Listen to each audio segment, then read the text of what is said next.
Eh bien, bonjour et bienvenue pour ce deuxième Original Monthly. Vous savez, c'est ce nouveau programme où on revient sur toutes les sorties comics du mois. Ici, on va parler des sorties du mois de mars notamment, après un premier numéro qui avait eu lieu le 1er février, sur lequel on vous remercie parce que vous avez été nombreux à le regarder. Ça nous a fait extrêmement plaisir. On a eu aussi de bons retours. Donc, on a décidé tout simplement de continuer. Nouveau décor toujours un peu optionnel, accessoire, hein, ça va encore changer pour le prochain, on essaie de trouver un peu nos marques et voir comment on peut faire ça de manière un peu plus propre. Mais en tout cas, voilà, et petite précision, pour cette vidéo, on sera à deux notamment, je serai accompagné de Quentin, qui vous présentera avec moi les sorties du mois de mars. On va se répartir ça, chacun va faire moitié-moitié sur les titres que nous connaissons le plus chacun. Et oui, je vais commencer tout de suite. Et donc, on commence ce mois de mars avec, pas des moindres, le nouveau Daredevil tome 1, mais toujours de Chip Zdarsky. Vous n'êtes peut-être pas sans savoir que Chip Zdarsky est auteur de Daredevil depuis un moment maintenant. Il a déjà fini une grande partie de sa saga, une série qui s'est étendue sur 7 tomes, ce qui est déjà quand même assez colossal quand on y pense, qui a vu notamment Daredevil quitter le costume de Daredevil, y revenir, le retour d'Elektra, Elektra qui endosse le costume, léger spoiler, mais bon, si jamais vous avez vu les couvertures, vous vous en doutez, une saga qui a été assez longue, qui a mené jusqu'à un gros événement qui était Devil's Reign, un événement qui était assez long hein, dans ce que ça racontait, très très cool, que ça soit là-dessus, sur les tie-ins Daredevil, même dans d'autres tie-ins, il y avait des choses intéressantes, même si tout n'était pas d'or, hein.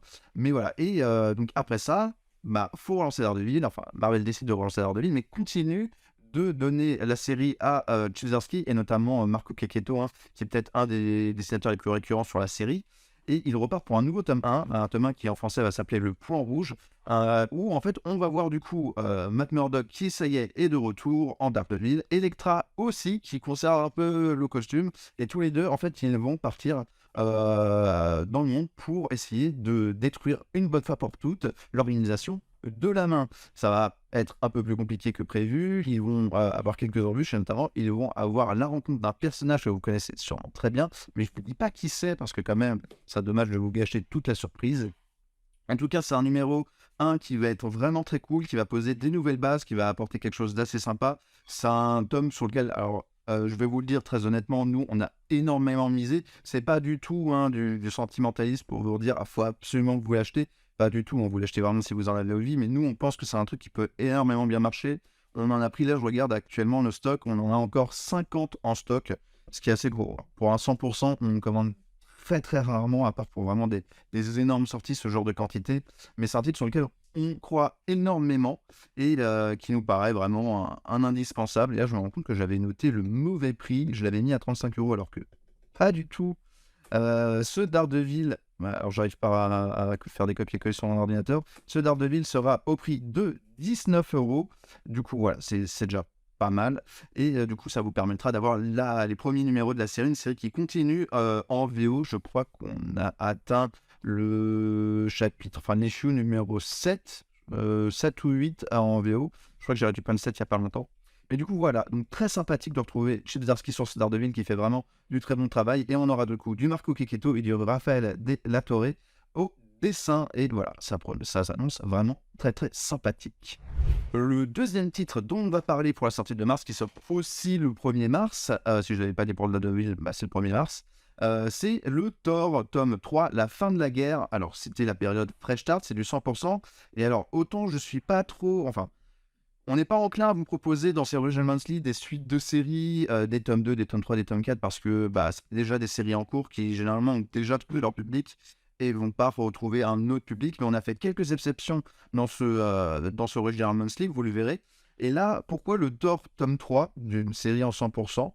Tout simplement parce que c'est un peu bizarre éditorialement, mais Panini a décidé dans ce tome 3 de publier du coup la fin de la série Thor Fresh Start de Jason Aaron, et de mettre dans ce tome la conclusion de tout son run, de toute sa saga sur Thor, le King Thor, qui était une mini-série en 4 numéros, et qui voyait en fait le King Thor, voilà, c'est dans le nom, hein, donc ce Thor du futur qu'on a déjà vu dans sa saga, affronter la dernière menace pour la destruction de l'univers, et le retour d'un ennemi très important dans sa saga. Je vous en dis pas plus si vous n'êtes pas déjà renseigné.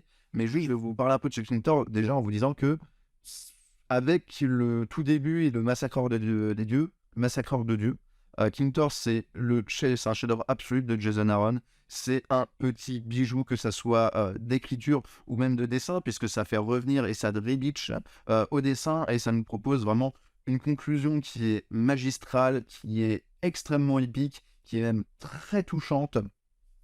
C'est tout simplement la fin de l'univers, donc c'est quand même pas rien, c'est pas la fin de l'univers de Thor, hein, c'est vraiment la fin, dans cette histoire, c'est la fin de l'univers global, et c'est quelque chose qui va être incroyable. Donc on va voir le retour de King Thor, on va voir ces ces 3 petites filles qui seront de la partie, et 2 autres personnages, donc je vous ai dit que j'en parle pas plus, pour vous garder la surprise, mais vraiment, ce tome 3, même si vous ne lisez pas la série Fresh Start, honnêtement, moi je vous le conseillerais de l'acheter, ne serait-ce que pour lire King Thor, qui franchement aurait dû sortir en Marvel Deluxe, sortira peut-être en Marvel Deluxe plus tard, hein, c'est pas impossible.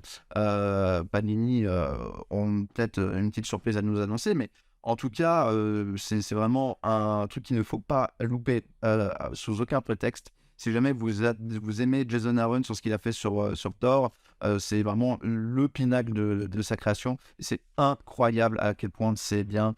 Si vous l'avez lu en softcover, n'hésitez pas à nous le dire en commentaire, vous allez sûrement kiffer. Mais du coup, voilà, donc ça sort le 1er mars et ça sera au prix de 24 €, un peu cher, mais parce que ça sera du coup un tome assez épais. Du coup, voilà, on est très très hâte de voir ça arriver en librairie et de pouvoir le relire, pourquoi pas. Le 3 mars, nous pourrons retrouver enfin le deuxième volume de Shazam Rebirth, qui se sera fait quelque peu attendre, mais qui nous promet bien une conclusion assez épique. Jeff Jones conclut un petit peu tout son arc sur le personnage de Billy Batson et de sa famille, et de leur exploration un petit peu des mondes magiques, et qui est vraiment assez chouette. Il nous donne vraiment une belle conclusion. Jeff Jones se fait plaisir en mettant en scène beaucoup de personnages qu'il a eu l'habitude d'écrire chez DC Comics durant les dernières décennies. Pour cela, il est accompagné de beaucoup de dessinateurs avec lesquels il a déjà beaucoup travaillé, Dale Engelsham, Scott Collins et beaucoup d'autres qui vont venir donner vie à sa vision, et qui devrait vous plaire si vous avez bien aimé le travail du bonhomme chez DC Comics, ou bien si vous avez envie de voir un petit peu plus de Shazam, parce que ça vous promet de belles bastons en perspective, et surtout de retrouver cette famille merveilleuse qui est la famille de Shazam.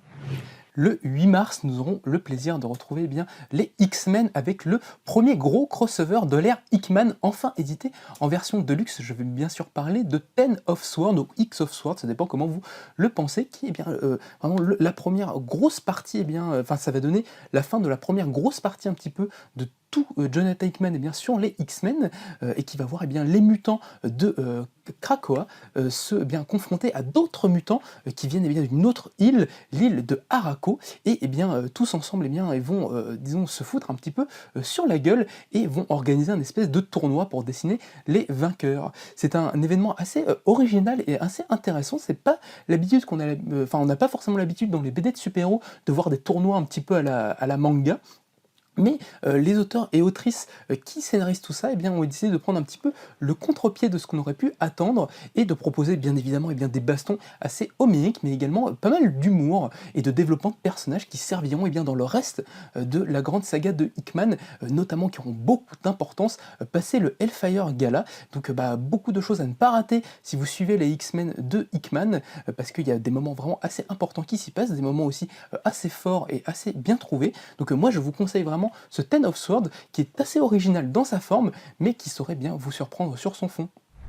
Et donc, on continue dans cette semaine du 8 mars. Après ce X-Men X of Swords, on va passer chez un autre éditeur. Ici, ça va être Delcourt avec le tome 17 de Hellboy. C'est un peu le retour de Hellboy, qui va avoir des jolies sorties cette année. Et le tome 17, Les Os de Géants, qui est tout simplement une adaptation du coup en bande dessinée d'un roman de Mike Mignola et d'un autre auteur dont j'ai oublié le nom, mais ce n'est pas très grave, ça s'affiche sur votre écran, et qui ici sera dessiné par Matt Smith. Alors, rien à voir avec Doctor Who, hein. Voilà, rien à voir. C'est notamment le créateur de la série Folklore, je crois que ça s'appelle comme ça. Donc le Hellboy tome 17, ça va voir notamment après une découverte en Suède, le BPRD dépêche Hellboy et Hepsapien pour enquêter, et ça va être une confrontation entre Hellboy et notamment les géants de givre. Donc vous le savez peut-être, Hellboy c'est un énorme univers de Mike Mignola, c'est quelque chose qui a été maintes fois recommandé un peu partout sur internet et dans la presse spécialisée. C'est quelque chose de dingue, c'est un univers qui a fini il y a un moment déjà. On a eu même la fin qui a été rééditée avec le BPRD je ne sais plus comment il s'appelle, la couverture s'affiche sur votre écran, qui mettait un point final à l'univers de Hellboy, avec les crossovers et Sapien, BPRD, tous finissait là. Mais Mike Mignola, c'est quelqu'un qui n'a jamais fini de raconter de Hellboy. Il a toujours fait des petites histoires, des romans, des histoires annexes qui se passent soit dans un passé proche, dans un passé beaucoup plus lointain, et qui toujours essaye de trouver des choses à raconter, que ce soit avec le Young Hellboy, qui était déjà le personnage principal du tome 16, et ici, voilà, l'adaptation de ces romans, sachant qu'il y aura d'autres séries Hellboy qui arriveront, parce que Hellboy, il y a encore pas mal de choses qui sortent aux États-Unis de manière assez régulière, et même en ce moment, il y a un nouveau projet, alors je ne sais plus avec quel auteur, mais où il serait plus ou moins en train d'écrire un nouveau grand chapitre de Hellboy qui serait canonique, donc qui apporterait des nouveaux éléments sans avoir forcément de retcon. Ça, c'est assez intéressant à suivre, ce qui arrivera bien sûr en France. Mais du coup, voilà, le Hellboy 2007, je voulais vous en parler parce que, retour de Hellboy, on a eu notamment l'édition de luxe avec le Hellboy en enfer qui est sorti. Et comme pour Daredevil, pareil, toujours pas de sentimentalisme, c'est pas pour vous pousser à l'achat, mais ce Hellboy, on y croit dur comme fer à Original Comics. On n'est pas les seuls, hein. Il y a d'autres sites, d'autres librairies spécialisées qui y croient beaucoup. Mais voilà, je vais vous dire les chiffres. Nous, actuellement, il nous en reste 40. Pareil, Hellboy, c'est un truc qu'on aurait tendance à prendre un peu de stock, mais là, 40, ça reste quand même pas mal pour un album, on va dire un tome 17 d'une série chez Delcourt, si c'était pas Hellboy, ou Walking Dead, on ne prendrait pas, je crois qu'on a pris 50 tomes à peu près, non peut-être que 40, mais voilà, c'est pas un truc qu'on prendrait autant de tomes, c'est parce que c'est vraiment quelque chose qu'il ne faut pas louper si jamais vous ne connaissez pas Hellboy. Foncez découvrir ça, c'est juste un des comics les plus incroyables que vous pourrez lire de votre vie en indépendant. C'est complètement fou, dingo, et en plus, toute la série principale est disponible chez Delcourt dans les tomes classiques, et sinon vous avez l'édition de luxe, c'est une magnifique édition si vous pouvez vous la permettre et que ça vous dérange pas les grands formats notamment, parce que c'est des formats assez imposants.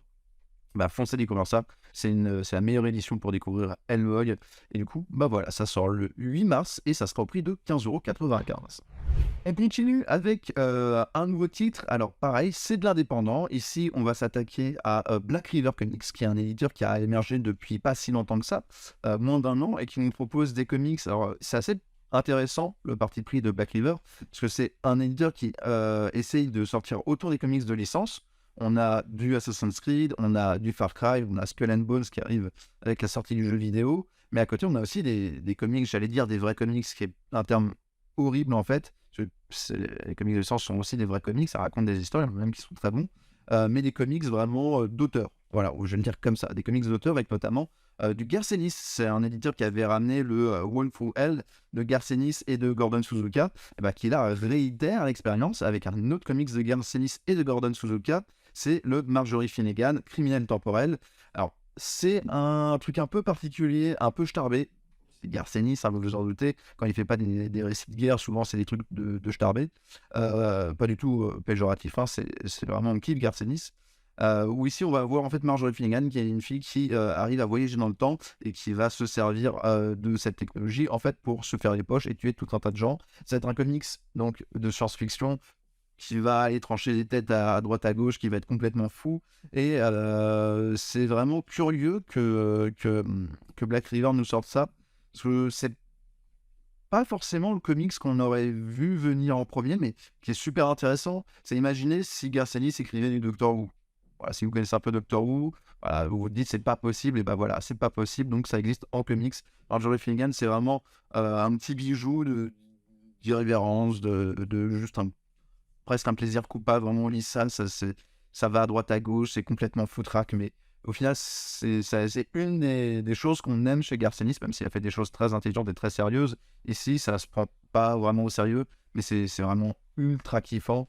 Donc très très cool de voir ça arriver chez Black River le 9 mars pour 19,90 €. On vous en reparlera sûrement avec un gros plaisir à sa sortie. Mais avant de passer à la suite, parce que là on a déjà fait à peu près la moitié du programme de mars, avant de continuer avec la suite, je vais vous placer un petit mot en vous disant que, comme je vous l'ai dit en début de vidéo, on est très heureux du retour que vous nous avez fait sur le Original Monthly. Donc je vous invite à nous poster en commentaire si jamais vous avez des questions, des remarques à nous faire, alors que ce soit des questions par rapport aux sorties, aux titres dont on n'a pas parlé, au format de la vidéo. Si vous avez des idées, vous dites ça c'est pas terrible, ça pourrait être mieux, des critiques constructives, en gros, si jamais vous avez des choses à nous faire part, bah, n'hésitez pas à les écrire en commentaire. Bien sûr, on sera là pour vous répondre et vous pouvoir en discuter avec vous. On est vraiment à l'écoute de tout ce que vous pouvez nous faire comme retour sur ce qui va ou ce qui ne va pas dans l'émission, hein. Ça nous fait toujours plaisir. Et bah, tant qu'à faire, je vous invite aussi à vous abonner, à partager la vidéo, à la liker, tout ça, tout ça. Et bah, on est parti pour la suite. Et on continue avec la semaine du 15 mars, toujours de l'indépendant. Bon gros focus sur l'indépendant là, avec un comics de chez iComics. Vous vous en doutez sûrement, si on parle de iComics, et ben on va parler des Tortues Ninja, mais des Tortues Ninja un peu particulières parce qu'on va faut parler de Shredder in Hell. Shredder in Hell, c'est un comics qui est, alors je vérifie un peu parce que j'ai oublié de regarder ça, mais qui me semble, ouais c'est ça, qui est écrit et dessiné par Matthäus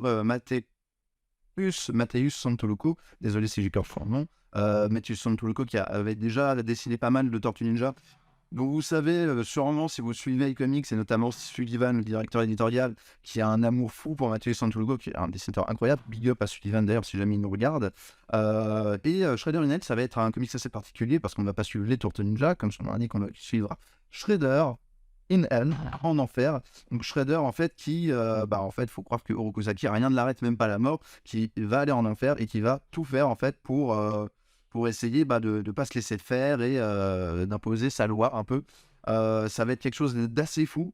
Visuellement c'est Matteo Santoluco, donc forcément c'est complètement incroyable graphiquement. Là il y a sûrement des pages qui s'affichent sur votre écran, donc vous pouvez constater à quel point ça va être dingue.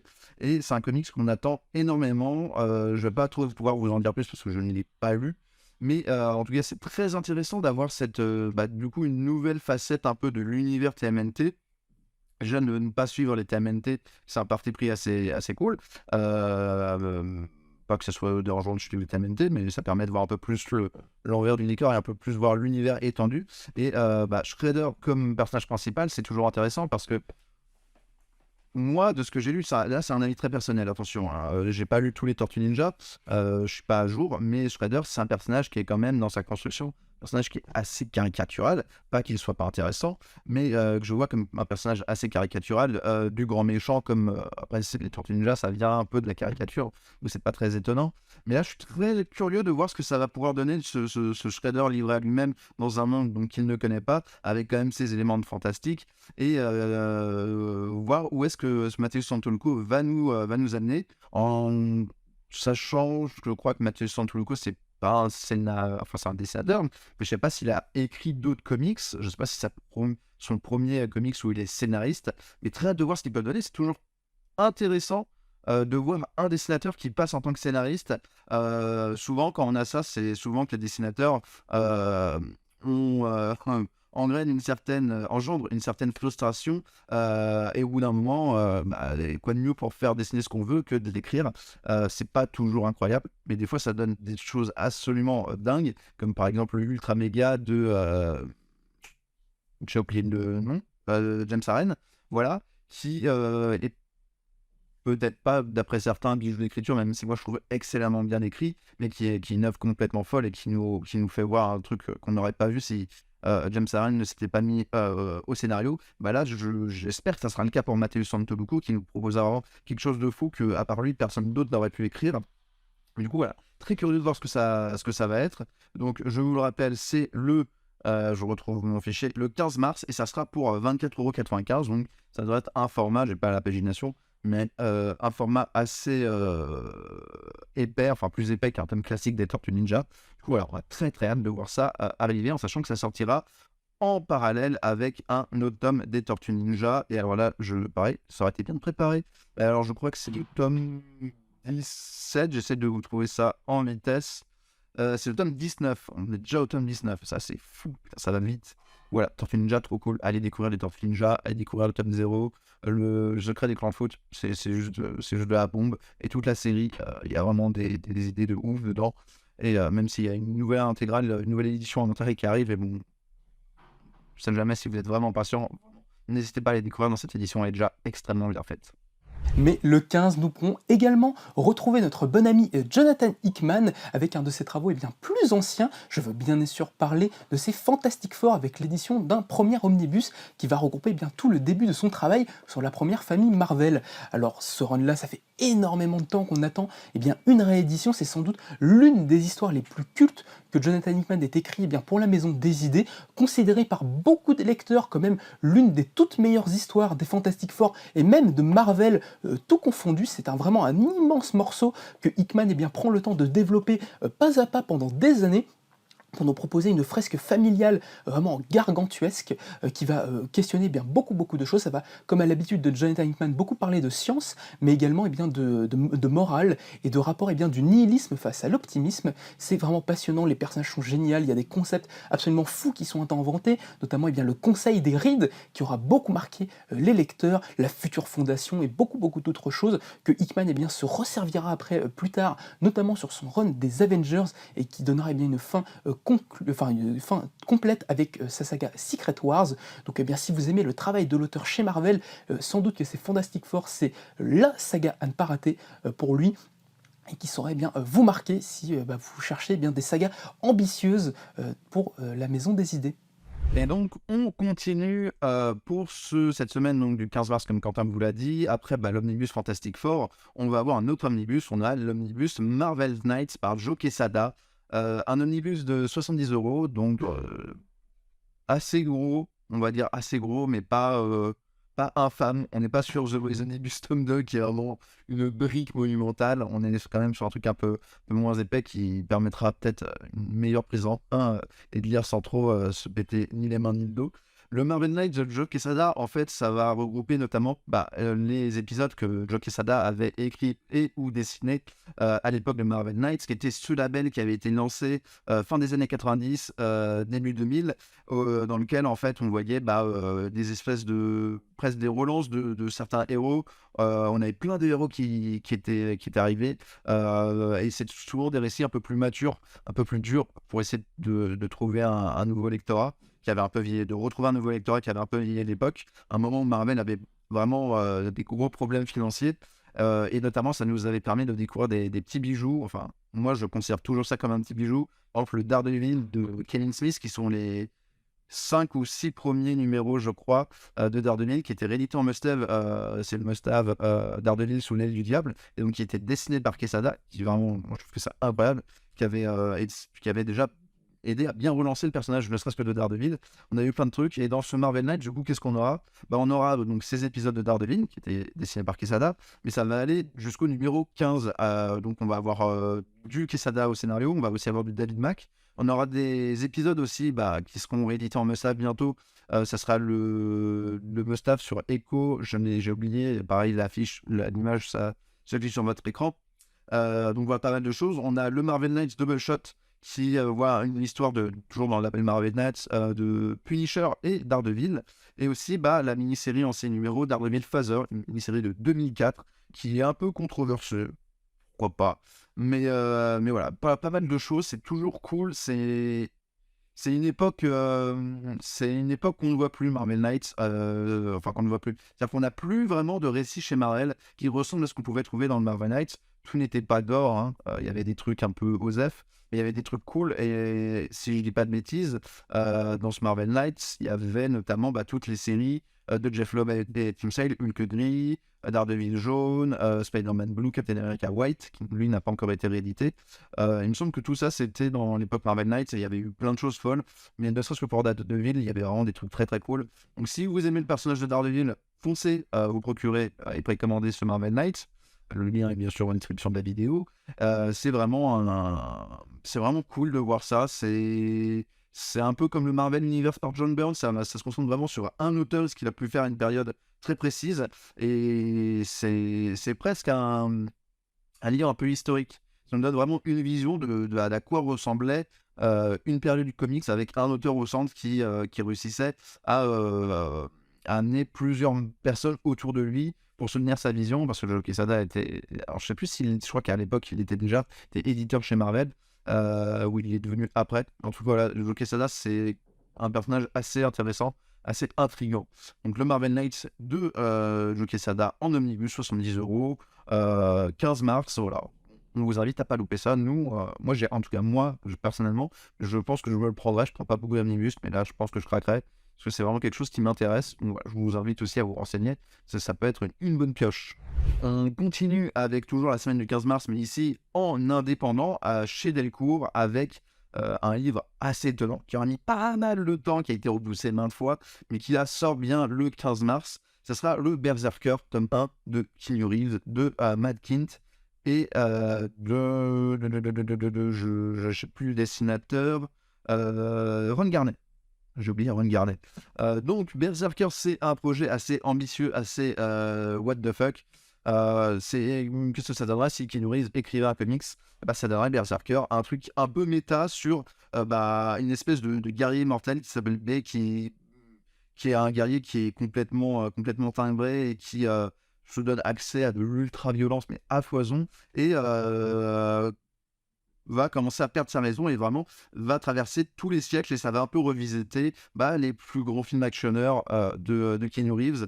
C'est assez intéressant comme projet, en sachant que euh, bah, les stars de cinéma qui se lancent dans le comics, c'est pas un truc énorme, même si on commence à en avoir de plus en plus. On avait eu par exemple Emilia Clarke qui avait fait la mini-série en 3 tomes Mom, qui était assez intéressante, qui n'a pas été éditée en français. Mais Berserker, c'est vraiment Keanu Reeves qui a réussi à rassembler autour de son nom un truc assez fou. Bon, Matt Kindt qui est vraiment un scénariste de Folklore, de Mind MNGT, MGNT, je crois que ça se prononce en anglais, qui est un scénariste qui monte et d'Orient et qui a fait ses preuves, qui avait notamment fait des choses chez Valiant, qui avait fait Bloodshot, si je ne m'abuse. Ron Garnet, un dessinateur qui est assez connu, assez réputé, qui avait fait notamment du Wolverine. C'est assez curieux de voir ce que ça va être. Le projet, c'était aussi du coup que ça soit adapté en série et en film. Et Netflix est très vite positionné pour acquérir les droits. Donc c'est quelque chose qui va arriver aussi à un moment. C'est un peu bizarre. C'est un peu bizarre comme projet. Très honnêtement, on regarde ça à Original Comics avec les autres libraires. On regarde ça vraiment d'un œil assez étonné. Hâte de voir ce que ça va donner. On n'a pas encore pu poser les mains dessus. Je crois qu'il n'y a personne d'entre nous qui ne l'a lu en VO pour le moment. Mais on est très étonné de voir ça arriver. Enfin, très étonné, non, puisque c'est Keanu Reeves, que c'est un nom qui marche, il est extrêmement bankable. Mais on est très curieux de voir ce que ça va pouvoir donner comme BD, en sachant que c'est surtout Mankind qui est au scénario. Ça serait bizarre de vous vendre ça en mode oui, c'est le truc de Keanu Reeves. Non. Keanu Reeves donne son nom, apporte des idées, il avait envie de faire un truc. Il avait des idées à mettre sur papier, mais vraiment la personne qui met ça au propre pour que le comics ait un sens et soit cohérent, c'est Mankind. Mais ne serait-ce que pour ça, c'est quelque chose de vachement cool, parce que Mankind, c'est un auteur qu'on aime beaucoup, qui monte énormément, et je pense que c'est pas forcément la mauvaise personne à qui qu'on aurait pu associer à Keanu Reeves pour donner vie à un comics. Du coup, voilà, donc très curieux de voir ce que ça va donner.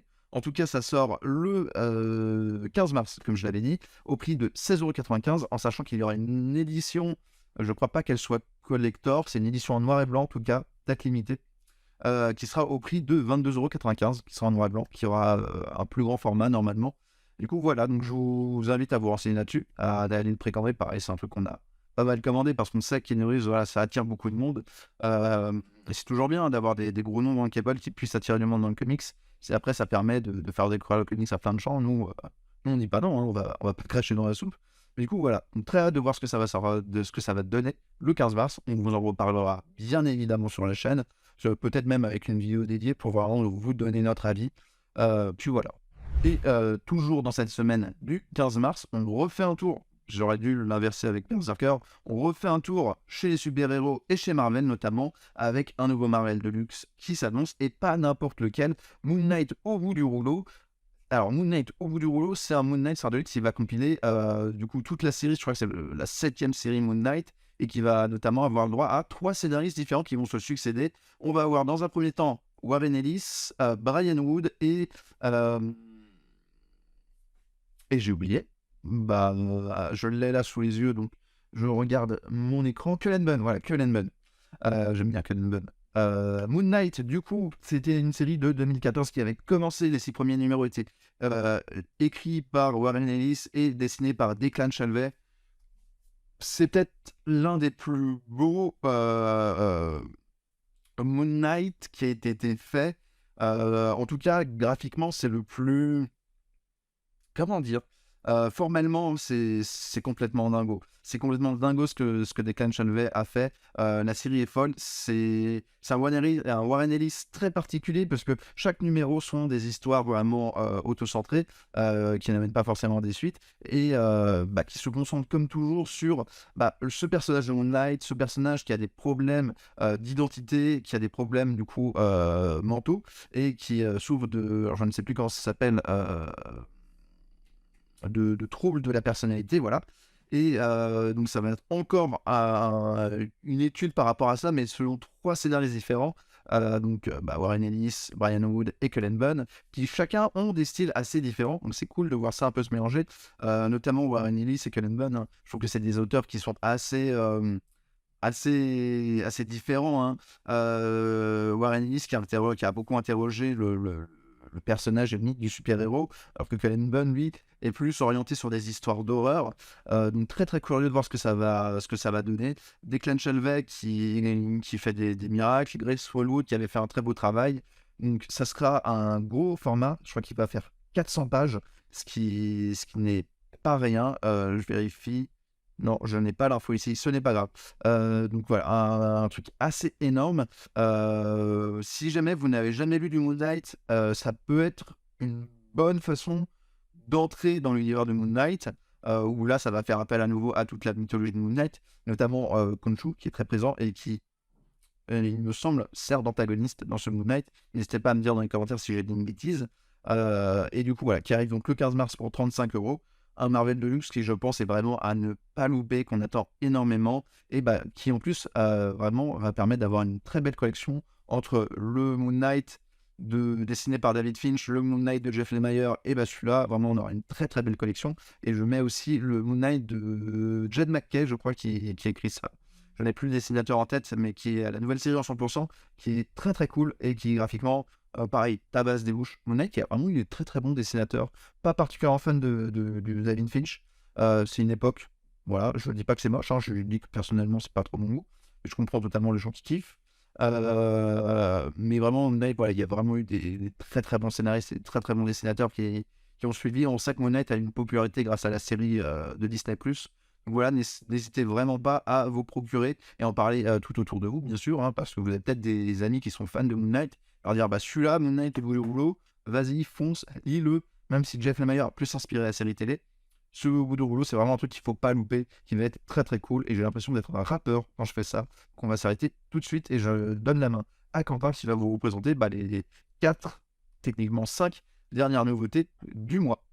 Le 17 mars, nous aurons le bonheur de retrouver Jeff Jones de nouveau chez DC Comics pour l'un de ses travaux les plus récents. Je veux bien sûr parler du Flashpoint Beyond qu'il a réalisé il y a peu et qui est le grand retour de l'auteur à cet événement qui avait marqué le DC Comics du début des années 2010. Le principe, c'est qu'on va retrouver Thomas Wayne, le Batman Flashpoint, qui à la suite des événements de DC Infinite Frontier se retrouve projeté pour une raison totalement inconnue dans ce monde complètement changé du Flashpoint qui devait avoir disparu depuis la fin de l'événement, mais qui existe toujours pour une raison qui nous est pour l'instant inconnue et que le Batman de Flashpoint va tenter de résoudre dans une enquête polar vraiment finement menée, magnifiquement illustrée par le dessinateur Zermanico qui se donne vraiment à fond pour nous représenter cela. On voit vraiment un Jeff Jones qui tente de donner une conclusion définitive à ce pan de l'univers qui avait marqué sa carrière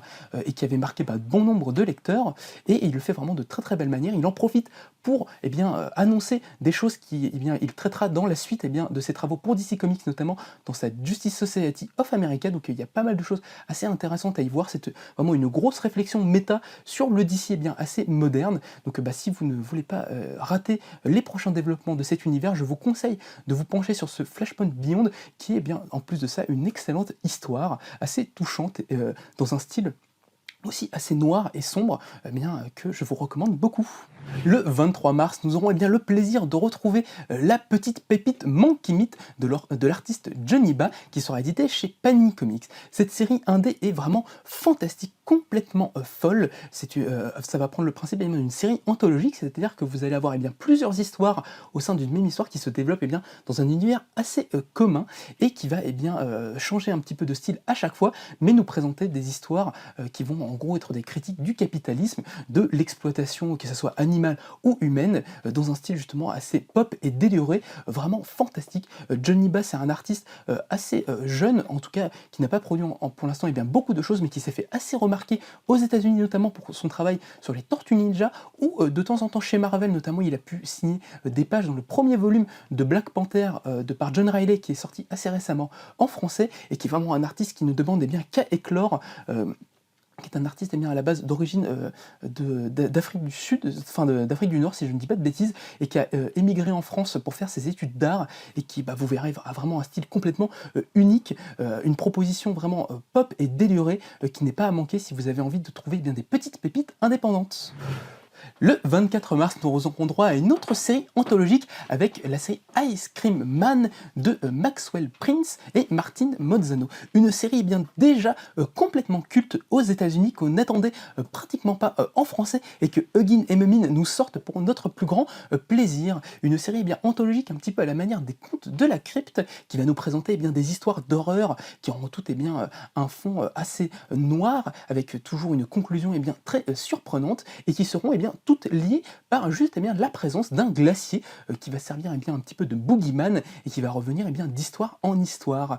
C'est vraiment super chouette. Si vous êtes fan d'horreur, il y a vraiment des petites pépites assez glaçantes à y retrouver, mais plus la série avance, plus les auteurs se sentent à l'aise pour nous développer d'autres choses, d'autres couleurs de sentiments. Et on va passer à la fois par des choses très mélancoliques, soit drôles, soit vraiment complètement graves, et passer par vraiment des phases d'expérimentation vraiment complètement folles.